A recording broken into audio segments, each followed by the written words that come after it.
Namaskar students, I am Varsha Gupta. Today we are continuing our chapter number 16, राष्ट्रीय आय का मापन। राष्ट्रीय आय के मापन में हम अभी तक दो तरह की विधियां पढ़ चुके हैं, एक उत्पाद विधि है और एक है आय विधि ना। उत्पादन विधि में हम उत्पादन के आधार पर राष्ट्रीय आय की गणना करते हैं और आय विधि के अंदर हम आय के आधार पर जो भी उत्पादन के साधन हैं उनको जो जो आय प्राप्त हो रही है उस आधार पर राष्ट्रीय आय की गणना की जाती है। तो इस वीडियो के अंदर हम डिस्कस करेंगे व्यय विधि के बारे में, एक्सपेंडिचर मेथड। एक्सपेंडिचर मेथड के बेसिस पर किस तरह से हम राष्ट्रीय आय की, नेशनल इनकम की कैलकुलेशन करते हैं। तो व्यय विधि होती क्या है, देखिए इसकी डेफिनेशन क्या है व्यय विधि की। एक लेखा वर्ष के दौरान अर्थव्यवस्था में अंतिम वस्तुओं व सेवाओं को खरीदने के लिए किए गए व्यय को राष्ट्रीय आय के रूप में मापा जाता है।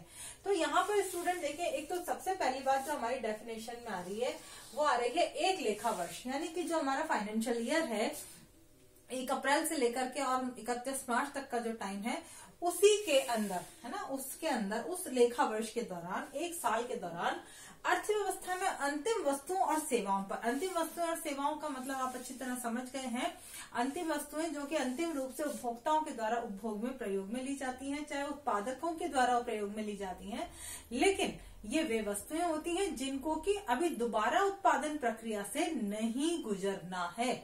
ठीक है, अंतिम वस्तुएं वे होती हैं जिन्हें की उत्पादन प्रक्रिया से दोबारा नहीं गुजरना है।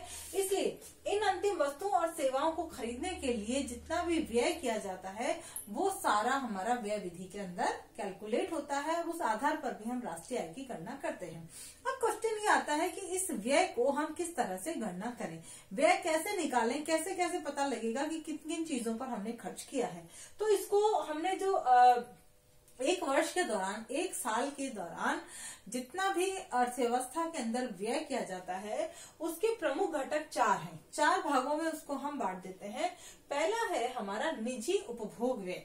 निजी उपभोग व्यय का मतलब है कि एक उपभोक्ता के रूप में हम वस्तुओं पर कितना व्यय कर रहे हैं। दूसरा पॉइंट है हमारा विनियोग या निवेश व्यय, यानी कि ये व्यवसाय करेगा। तीसरा है सरकारी अंतिम उपभोग व्यय, जो सरकार के द्वारा उपभोग व्यय किया जाता है। और चौथा है शुद्ध निर्यात, एक्सपोर्ट माइनस इंपोर्ट। इसको हम डिटेल में समझते हैं कि ये होते क्या है। एक एक घटक को हम लेते जाएंगे और उसको हम थोड़ा सा डिटेल उसके ऊपर कर देंगे। तो फर्स्ट हमारा पॉइंट है निजी उपभोग व्यय। निजी उपभोग व्यय क्या होता है?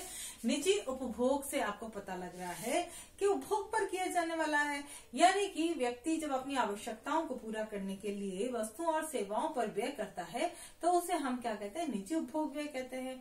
इसको हम उपभोक्ता व्यय भी बोल सकते हैं। ये जो निजी उपभोग व्यय है वो अनेक प्रकार की वस्तुओं पर, किस पर खर्च होता है? उपभोक्ता वस्तुओं पर। उपभोग जो किया जाएगा उन वस्तुओं को हम क्या बोलते हैं? उपभोक्ता वस्तुएं बोलते हैं। तो निजी उपभोग व्यय का संबंध किससे हो गया? उपभोक्ता वस्तुओं से हो गया। उपभोक्ता वस्तुएं कितने प्रकार की होती हैं? 3 प्रकार की होती हैं। कुछ उपभोक्ता वस्तुएं कैसी होती हैं? टिकाऊ होती हैं, बहुत लंबे समय तक चलती हैं, साल 2-5 साल, 10 साल, 15 साल, 20 साल तक चलती है।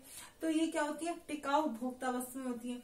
दूसरी प्रकार की होती हैं अर्ध टिकाऊ उपभोक्ता वस्तुएं, जो कि कुछ समय चलती हैं, 2-5 साल चलती हैं, उसके बाद खराब हो जाती है, तो ये अर्ध टिकाऊ उपभोक्ता वस्तुएं हो गई।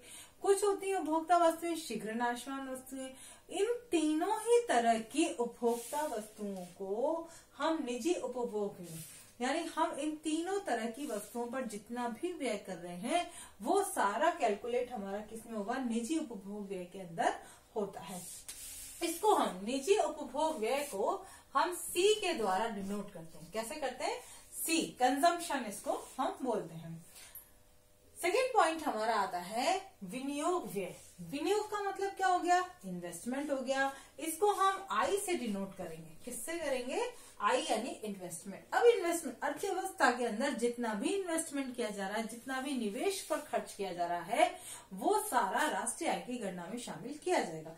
तो इस घटक के अंदर हम सारे निवेश को शामिल करेंगे। अब निवेश भी कितने प्रकार का, उसके भी 4 भाग हमने किए हैं। 4 भाग कौन कौन से हैं? नंबर 1 है व्यावसायिक स्थिर निवेश। व्यावसायिक स्थिर निवेश क्या होता है? जो व्यवसायों द्वारा किया जाता है, स्थायी परिसंपत्तियों को खर्च करने में किया जाता है।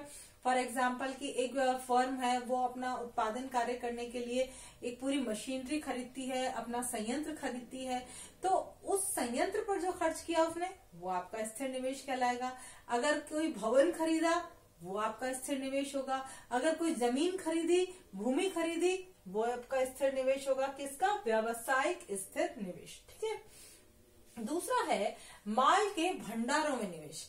कई फर्म्स क्या करती हैं, अपना जो माल है वो स्टॉक करके रख लेती हैं, भंडार करके रख लेती हैं, तो उन वस्तुओं के, उन माल के उत्पादन पर भी, क्योंकि वो माल तो बेचा नहीं जा रहा है, तो एक तरह से वो क्या कराएगा, क्योंकि भंडार करके रखना है इसलिए उस पर खर्च किया जा रहा है, तो वो क्या होगा, माल के भंडारों में निवेश। फिर तीसरा है गृह निर्माण निवेश। ये मकान बनाने, भवन बनाने पर जो निवेश किया जा रहा है वो उस तरह का निवेश हो गया। और सरकारी निवेश, सरकारी निवेश किन किन कामों के अंदर किया जा रहा है, जैसे कि आपका है सरकार के द्वारा सड़क बना रही है, या चिकित्सालय बना रही है, पुल निर्माण कर रही है, बांध बना रही है, इन सब पर जो गवर्नमेंट के द्वारा खर्च किया जाता है वो सारा आपका किसमें, सरकारी निवेश में आएगा। तो देखो, व्यवसायिक के द्वारा हो गया, अब व्यवसाय स्थिर निवेश और माल के भंडारों में निवेश, ये दोनों व्यवसायों का होगा। फिर गृह निर्माण निवेश, ये किसके द्वारा, भवन का निर्माण कर रहे हैं, मकान बना रहे हैं, तो ये किनके द्वारा हो रहा है, उपभोक्ताओं के द्वारा हो रहा है। और ये हो गया सरकारी निवेश। पर ये सभी लोग, ये चारों पार्टीशन किससे रिलेटेड है, निवेश से संबंधित है, इसलिए इसको हम निवेश वाले घटक में, विनियोग व्यय के अंदर इसको हम डाल रहे हैं। उसके बाद आता है थर्ड पॉइंट है सरकारी व्यय। सरकार के द्वारा जो व्यय किया जा रहा है अर्थव्यवस्था के अंदर, उसको हम इसमें शामिल करते हैं राष्ट्रीय आय की गणना में। जैसे शिक्षा पर सरकार ने खर्च किया, शिक्षा के विस्तार के लिए जगह जगह विद्यालय खोले, नए टीचर्स अपॉइंट किए, और तो उसको हम क्या बोलेंगे, शिक्षा पर व्यय। चिकित्सालय, सुरक्षा, जो हॉस्पिटल्स खोले जाते हैं सरकारी स्तर पर, अस्पताल में सुविधाएं, चिकित्सालयों में सुविधाएं प्रदान की जा रही हैं। प्रतिरक्षा, सेना पर जो खर्च कर रही है, सेना के हथियार और सेना के ऊपर, सेना को विशेष सुविधाएं भी सरकार के द्वारा प्रदान की जाती हैं, वो सारा कुछ जो प्रतिरक्षा यानी सेना से संबंधित जो भी खर्चा है वो भी हम सरकारी व्यय के अंदर ही डालते हैं। कानून और व्यवस्था को बनाए रखने में भी सरकार का योगदान होता है, अतः कानून और व्यवस्था पर सरकार जितना भी खर्च करती है वो भी सरकारी व्यय के अंदर आएगा। तो सरकारी व्यय में हमारे क्या क्या आ गए, शिक्षा आ गई, चिकित्सा आ गई, प्रतिरक्षा आ गया, कानून व्यवस्था आ गई, और इसके अलावा सरकार जितने भी खर्च करती है, जिस तरह के भी खर्च करती है, वो सारे खर्चे में सरकारी व्यय के अंदर आते हैं।